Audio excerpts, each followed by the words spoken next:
The Constitution of the United States is all that stands between us and our government.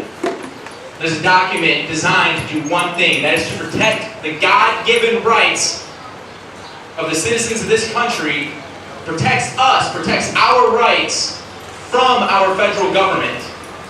Because on July 4th, 1776, the Second Continental Congress sent a letter to King George III.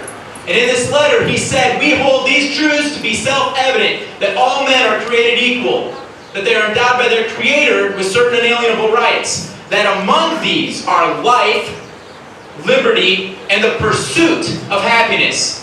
That to secure these rights, governments are instituted among men, deriving their just powers from the consent of the governed.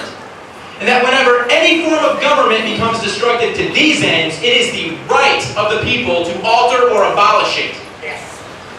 Those words are 234 years old today.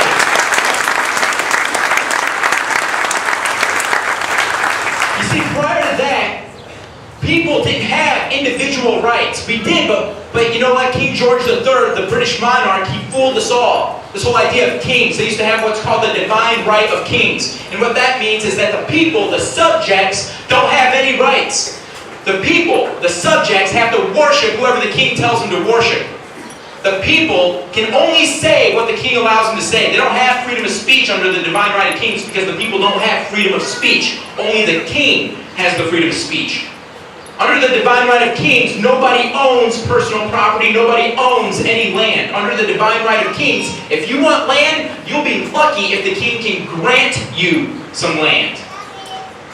But on July 4, 1776, our founding fathers sent that letter to King George III and said, "You are not the king of us. There is nobody out there who is above the benevolence of God. Our rights come from God Almighty, not another man.